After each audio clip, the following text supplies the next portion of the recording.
Alright guys, so next natin i-review is yung ating vacuum sealer, still from Shopee. So ayan. So vacuum sealer. So ba't tayo bumili ng vacuum sealer? Well, basically this ensures that magtitipid kayo ng space when it comes to, for example, may dadalhin kayo ng mga consumables, not limited to food, but even if may kailangan kayong mga documents, or let's say even your phone, if kailangan mo and you need a vacuum tight seal para hindi talaga mabasa during transport or something, you can use this. But mostly it's used for food.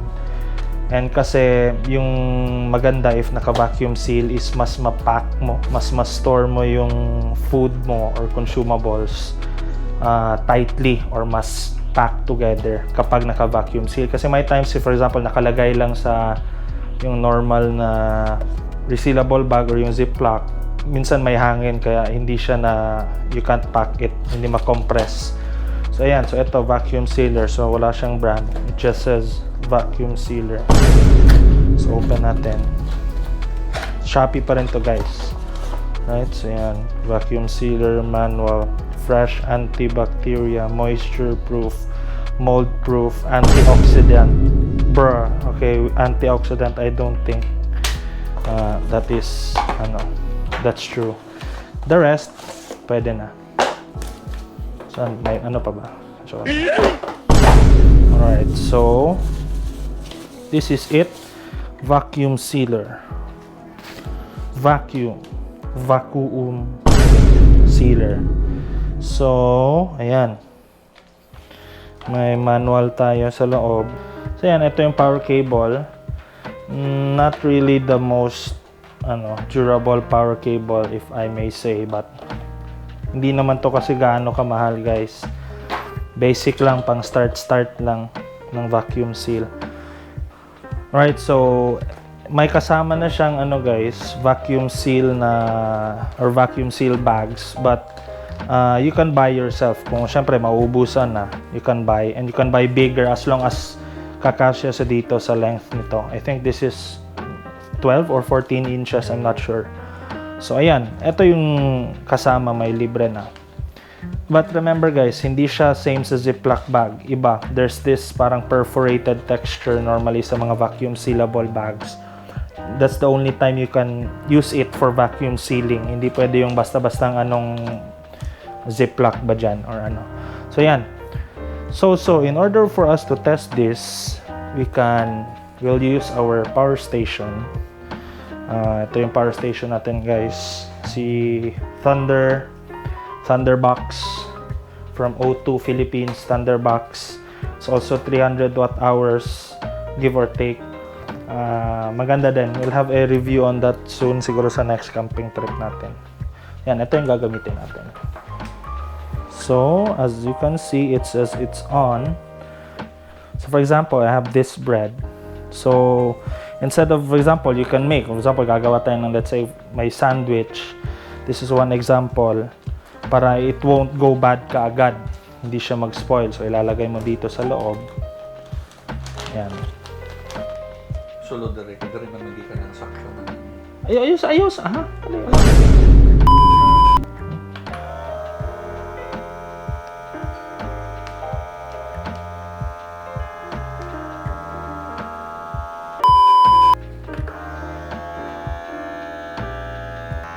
Yan. So, antayin lang natin hanggang maubos yung air sa loob.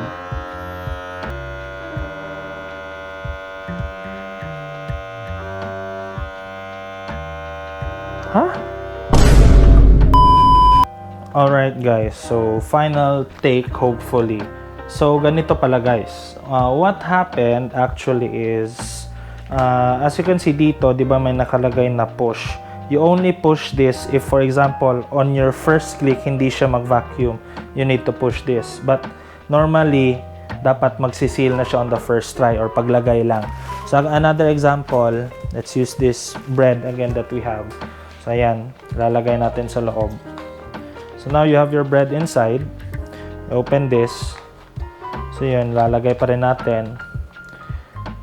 Making sure na, if makikita nyo, dapat yung end ng bag, hindi dapat siya lalagpas kung saan yung rubber seal or rubber gasket kumbaga. So yan, so ilalagay lang natin. After putting it there, we close this, lock this, hindi na natin ipipress. So ganun lang, again, after pag nilagay nyo yung vacuum bag, andyan na siya, just close it, lock this in place, then simply press this. So yan. So as makikita nyo, nagva-vacuum na siya. You will slowly see the air getting sucked out of your, in this case, itong lonely piece of bread. So ayan. Kapag nag-red na, meaning yan guys is nagsiseal na siya. So ayun, tapos na. Kapag mag-red siya, meaning after niya mag-vacuum, pag mag-red yung ilaw, it's sealing it already. So pag bitawan na natin to, ayan, tapos na. So as you can see, basically, there's no air inside. So your food will stay fresh longer, especially sa yung pinaka may gamit talaga nito is with the, for example, dadala ka ng mga gulay, or you can chop. For example, you can chop onions beforehand or garlic beforehand. Hindi siya mag-oxidize as long as i-vacuum seal mo kaagad. Yun yung, remember kasi, di ba, normally hindi natin china-chop yung like onions kasi hindi naman siya mag-go bad, but parang yun yung term mag-oxidize. So that's the purpose of this. You can, before a camping trip, pwede kayo mag-chop ng mga gulay ninyo, ilagay nyo sa isang bag, or this one sa vacuum seal bag, then vacuum seal it, then you can just put it in your cooler or something, or your portable fridge or something. So ayan, actually kanina pa akong gumagamit nito, but as you can see, my power station is still at 99%, and hindi to yung it's not this big of a capacity of a power station, but just goes to show hindi siya ganon katakaw sa power. So you can easily use this in your home or kahit sa labas. For example, may mga, ang tawag nito, leftovers, you can bring this along, and then if may power station kayo, pwede na pwede. I'll put the link of everything that I reviewed today in the description. So, cheers.